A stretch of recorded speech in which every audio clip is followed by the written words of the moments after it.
¿Existe la filosofía latinoamericana? Un pensamiento periférico es un pensamiento situado.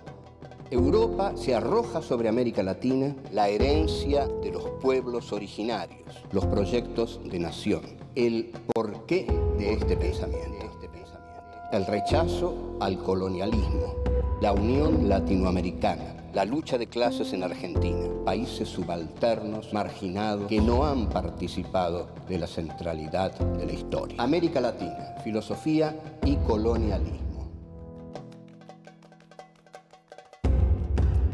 Encuentro 10. El Che Guevara.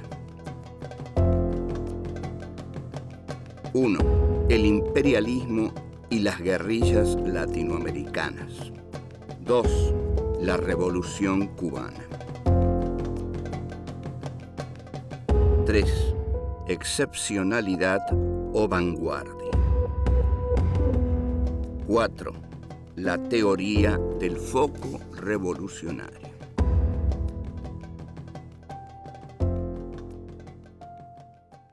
Este es el encuentro número 10 de Filosofía Aquí y Ahora 4.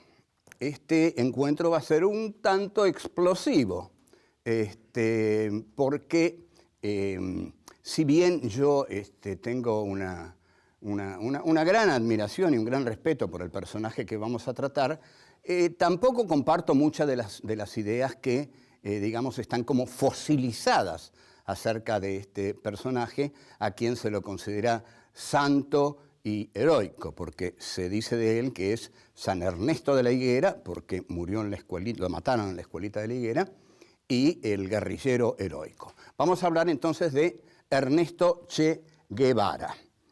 Ernesto Guevara surge a la política, de un modo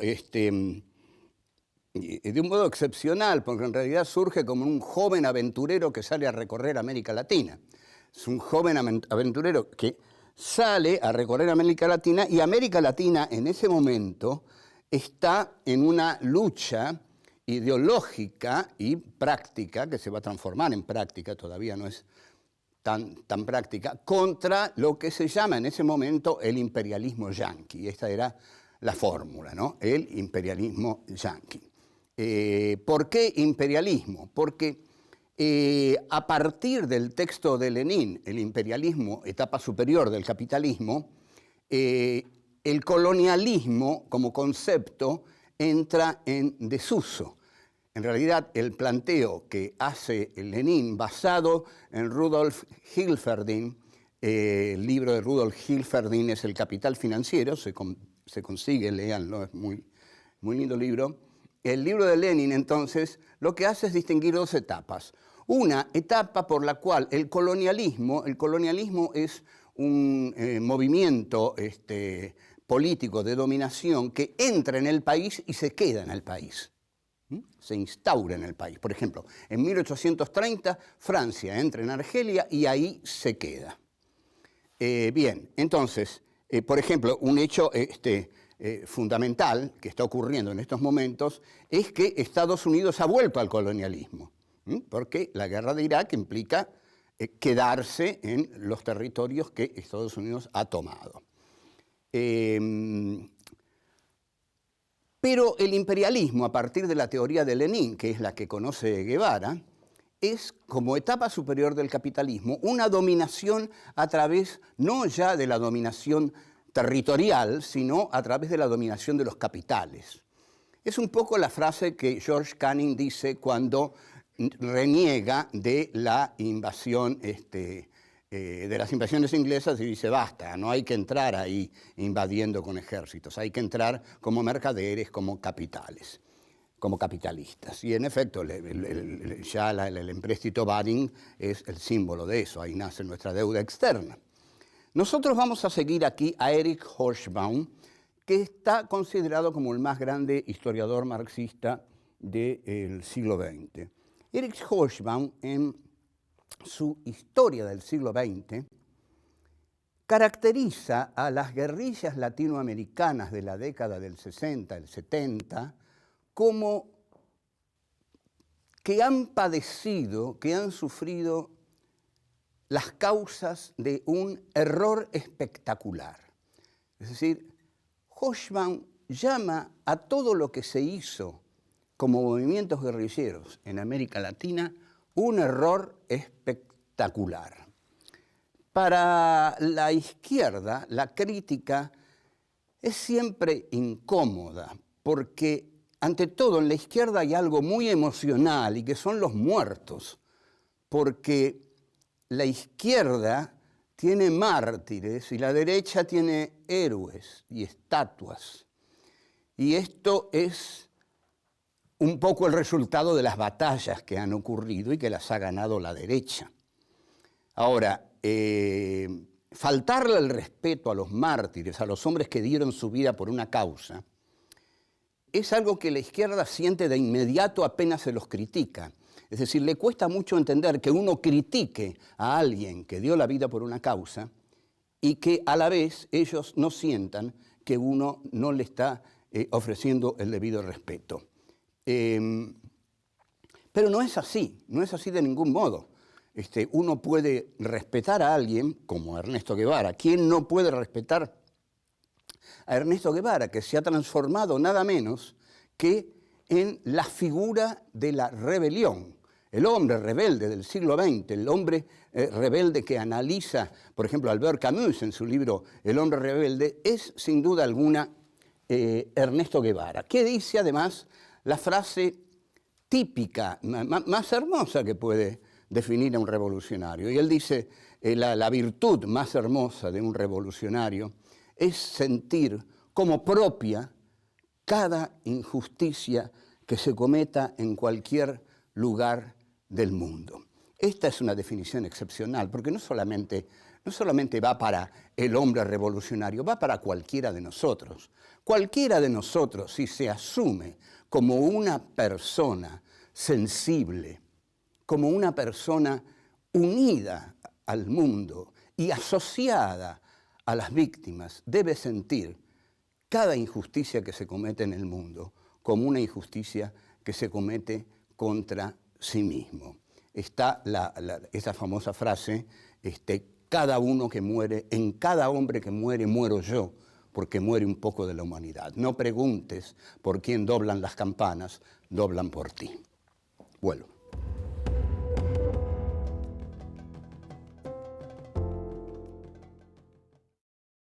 Cuando Ernesto Che Guevara parte de Buenos Aires, parte en busca de algo, pero todavía no sabe en busca de qué.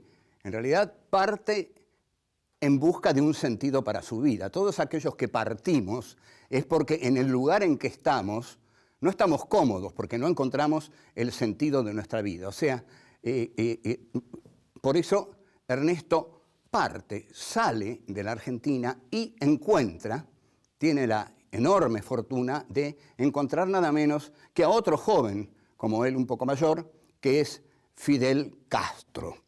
Fidel Castro ya era una figura muy prestigiosa porque había hecho el asalto al Moncada, un asalto muy poderoso, un asalto guerrillero muy poderoso. Esto no era mal visto por Estados Unidos, porque para Estados Unidos Batista era un dictador absolutamente incómodo, del cual en realidad querían librarse. Esto es muy importante, ¿eh? Batista no era un dictador al cual Estados Unidos estuviera decidido a sostener como sostuvo a otros dictadores, a Videla, por ejemplo, sostenido personalmente por Kissinger. Entonces, esta, incomodidad del sargento Fulgencio Batista para los Estados Unidos es muy importante para el triunfo de la Revolución Cubana y para entender que no tenían en realidad enfrente a un enemigo poderoso. Esto es lo que dice Hobsbawm. Lo que dice Hobsbawm es una tesis que también está en otros libros sobre el Che, por ejemplo en el de Pierre Calfon. El libro de Pierre Calfon dice que en realidad la Revolución Cubana no enfrentó a un enemigo poderoso, y también lo dice Bayer en Rebeldías y Esperanzas. Entonces, ¿cuál fue el error, la ilusión que cometieron las guerrillas? Creer que con unos pocos guerrilleros se podía derrocar a un Estado. Se podía derrocar y derrotar a un ejército, cuando en realidad nadie se dedicó a estudiar adecuadamente que el ejército batistiano era un ejército sin fe, sin unidad, era un ejército corrupto y que Batista no contaba con el apoyo de los Estados Unidos. Esto es fundamental. Los Estados Unidos deseaban que Batista se fuera porque era impresentable. En consecuencia, Fidel, además, no se conforma con esto. Lo que hace Fidel es, en la marcha hacia La Habana, Fidel va aglutinando al campesinado, pero no espera que el campesinado venga hacia el foco revolucionario como el galvanizador de la guerrilla. Fidel se mete entre los campesinos y ahí realiza una prédica. Como realiza una prédica, los campesinos sienten que esos barbudos que marchan hacia La Habana los representan y se unen a ellos. Entre tanto, el Che gana la que es su participación más importante en la Revolución Cubana y hasta quizás diría su único triunfo personal, que es la Batalla de Santa Clara, que también hay que analizar ahí la correlación de fuerzas. Pero digamos que gana la Batalla de Santa Clara. Batista huye de Cuba, y llegan en enero de 1959, una fecha gloriosa para América Latina y casi para el mundo, porque la imagen es hermosísima. Entran en La Habana. No sé si ustedes han visto las fotos o han visto filmaciones de ese momento que es inaugural, pareciera, para la felicidad de América Latina. Entran en La Habana Camilo Cienfuegos, Osvaldo Dorticós, Ernesto Che Guevara, Fidel Castro Ruz. Entran tomados así y el momento es, bueno, estos tipos jóvenes, estos barbudos, han liberado a su país y comienza una etapa de aurora, una etapa germinal para América Latina. En realidad, estos jóvenes guerrilleros, militantes, representaban la idea de Albert Camus, el hombre rebelde. Eran los típicos rebeldes que se sublevaban contra un régimen injusto.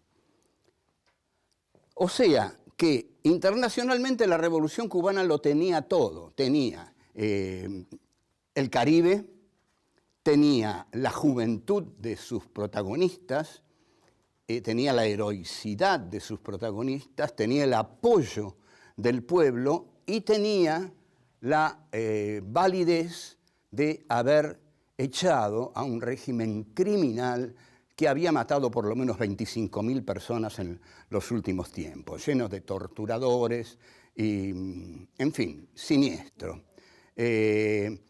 Esto hace que todo el mundo vea con enorme simpatía al movimiento de la Revolución Cubana. Es un movimiento liberacionista que echa a un dictador sanguinario y que seguramente va a llevar a la isla de Cuba a un régimen democrático en armonía con los intereses continentales de los Estados Unidos.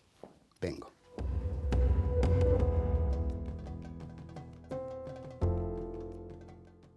Bueno, vamos a entrar directamente en el pensamiento de Ernesto Guevara. El pensamiento de Ernesto Guevara es un pensamiento y, en efecto, en estos momentos o desde hace unos años, creo que Fernández Retamar está trabajando en un texto sobre Ernesto Che Guevara como escritor. Posiblemente ya lo haya terminado. La idea fundamental de Guevara está en un pequeño folleto que dice: la Revolución Cubana, excepcionalidad histórica o vanguardia en la revolución de América Latina. Entre estas dos, posiciones, es que Guevara estructura su pensamiento. ¿Cuál va a ser la resolución de Guevara?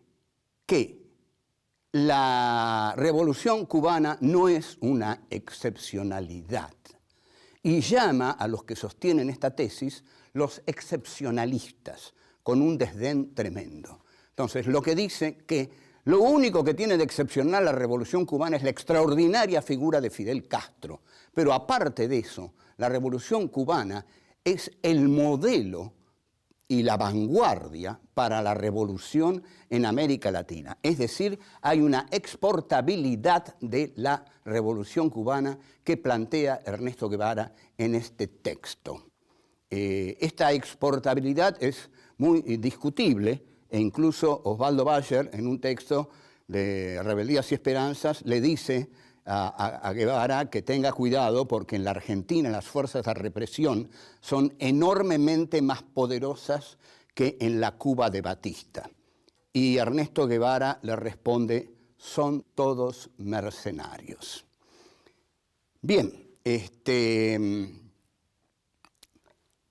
hay unas enormes diferencias entre Guevara y Castro. En realidad, dos personalidades tan poderosas pareciera que no hubieran podido coincidir en la isla de Cuba. En principio, Ernesto Che Guevara no acepta la relación tan así digamos, tan cercana, tan carnal de Castro con la Unión Soviética. Hay una frase que se dice en Cuba que durante muchísimo tiempo se llamó el cheque a lo que venía mensualmente de la Unión Soviética hacia Cuba. Pero además de esto, Castro es un político es alguien que calcula cuidadosamente cada uno de sus movimientos, que quiere ser alguien que trabaja sobre terreno seguro, que tiene tácticas, que tiene estrategias, que hace alianzas con gente con la que no está de acuerdo, que le da abrazos a tipos a los que detesta.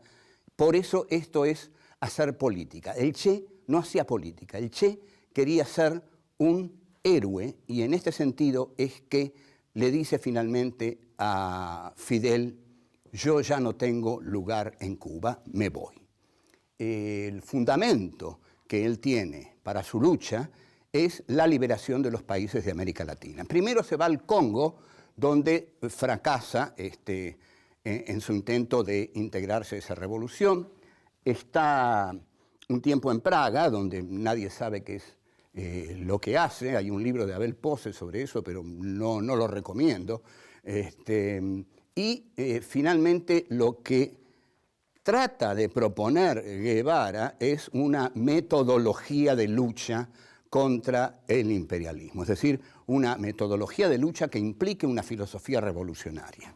Para esto se encuentra con un inevitable, como dice Hobsbawm, el francés que siempre está. El francés que siempre está. Y el francés que siempre está es aquí Régis Debray. Régis Debray, que es el que escribe un libro que se llama Revolución en la Revolución y que influye poderosamente en Ernesto Che Guevara, un libro en el cual se desarrolla la teoría del foco insurreccional. ¿Qué dice esta teoría? Esta teoría dice que, sobre todo en la campaña, pero también como insurrección armada en las ciudades, pero sobre todo en la campaña, el foco tiene que ser la vanguardia de la revolución. Es decir, la vanguardia ya no son las masas como en el marxismo. Como en el marxismo, ¿qué ocurría? ¿Qué pensaba Agustín Tosco, por ejemplo? Agustín Tosco pensaba, bueno, hagamos una huelga, pero hagámosla con todos los obreros de Citrac, Citram, con los obreros de los otros sindicatos, e hicieron el Cordobazo, que fue una manifestación pacífica, obrera, y no una manifestación armada de un foco guerrillero. Pero lo que piensa Debré en la Revolución es que el proceso debe ser al revés, que las masas no son la vanguardia, sino que la vanguardia es la vanguardia, que son 8 o 10 tipos que conocen las leyes de la historia. Esto a mí siempre me llamó la atención, porque en principio, bueno, esto se creía un poco en los 60, pero confieso que a esta altura de los tiempos, y estos tiempos no los ha vivido el Che, a esta altura de los tiempos no sé cuáles son las leyes de la historia. Y hasta, digamos, preferiría no saberlo porque de conocerlas me voy del planeta, digamos, porque pareciera que las leyes de la historia son bastante siniestras. Pero no pareciera que la historia tuviera leyes, sino más bien que fuera un juego azaroso que estuviera más ligada a la teoría de la incertidumbre de Heisenberg que a la idea de la dialéctica necesaria e inmanente de Hegel y Marx. Vuelvo.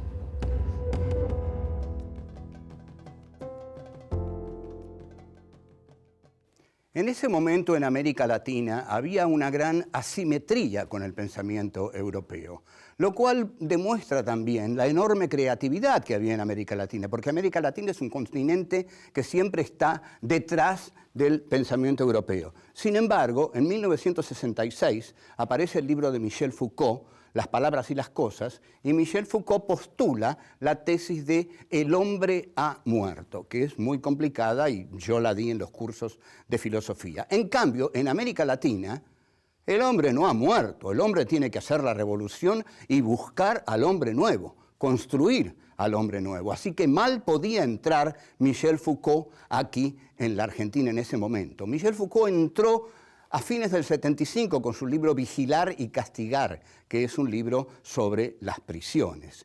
Y ahí sí, ya se veía que el panorama era siniestro y que el tema de las prisiones era revelante. Ahora, el tema del libro de Regis Debray, Revolución en la Revolución, es un libro que postula la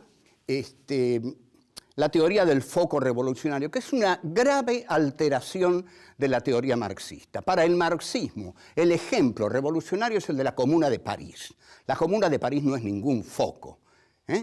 Son todos los obreros de París que se unifican en una comuna para luchar contra la burguesía que encabeza en ese momento Thiers, e incluso para luchar también contra Prusia. Pero no siguen a Marx. Debray tiene bueno, yo qué sé, tiene un poco el delirio de modificar a Marx por la realidad latinoamericana. Así que, bueno, quizás no sea tan delirante. Él haya creído que desde América Latina se podía crear una realidad distinta y así, con la teoría del foco, decenas de miles de jóvenes en América Latina se lanzan a la acción guerrillera. La teoría del foco no tiene su punto central en las masas, sino que tiene su punto central en la vanguardia, tal como lo dijimos. La vanguardia tiene, hay que decirlo, la soberbia de conocer las leyes de la historia y de estar por encima de las masas y de poder guiarlas. Sin embargo, Castro, la Revolución Cubana, se había hecho con las masas. Por eso también esto va a contramano de la enseñanza de la Revolución Cubana. Castro había apelado a la fuerza de los campesinos. Los campesinos siguieron a Castro en Cuba y los campesinos delataron a Ernesto Guevara en Bolivia. No sé si esto dice algo de las dos situaciones que se vivieron. Entonces, el error de las guerrillas latinoamericanas, según Hobsbawm, es creer que, primero, que la Revolución Cubana derrotó a un enemigo sumamente poderoso, lo cual no fue así. Los otros gobiernos de América Latina eran mucho más poderosos que el gobierno de Batista, por lo cual la Revolución Cubana no era exportable, porque era, y que nos perdone el Che, era una excepcionalidad. En este sentido fundamental, Estados Unidos no iba a permitir otro Castro en América Latina, sino porque le pasó a Allende lo que le pasó. Alexander Haig, Kissinger, Nixon, cuando asume a Allende, deciden desde el primer día derrocarlo porque no quieren otro Fidel Castro en América Latina. Así que vemos entonces la excepcionalidad de la Revolución Cubana, que contó con las masas, que tuvo la indiferencia de Estados Unidos, que los dejó hacer, y que venció a un régimen despótico, débil y sin convicciones en sus Fuerzas Armadas. En suma, vamos a concluir aquí cuál es, digamos, la tragedia de Ernesto Guevara y la grandeza de Ernesto Guevara. La grandeza de Ernesto Guevara, y esto es lo que lo mantiene a él como el hombre rebelde es que, aunque él tiene una tesis equivocada, sin embargo es una tesis en la que él cree. Y esa tesis en la que él cree, él se juega la vida por esa tesis. Es decir, él va a hacer el foco guerrillero, no manda a nadie a hacer el foco guerrillero.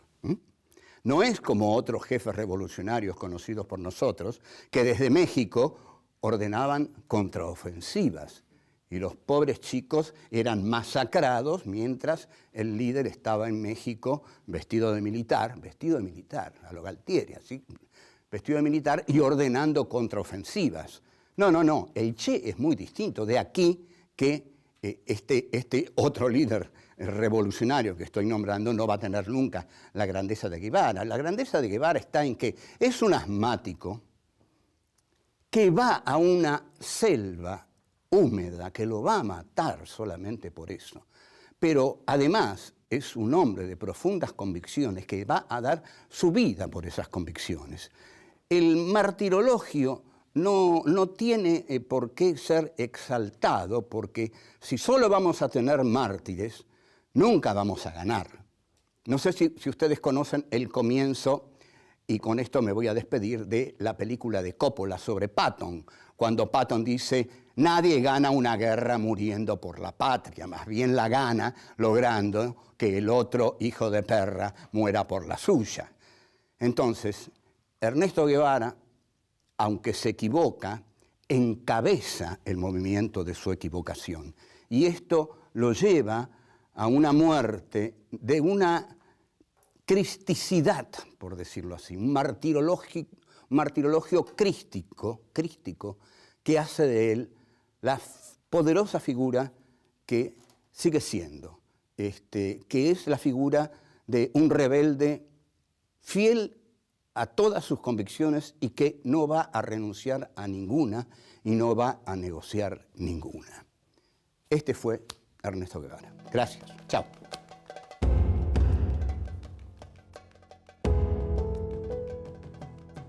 En cada hombre que muere, muero yo, porque muere un poco de la humanidad. No preguntes por quién doblan las campanas, doblan por ti.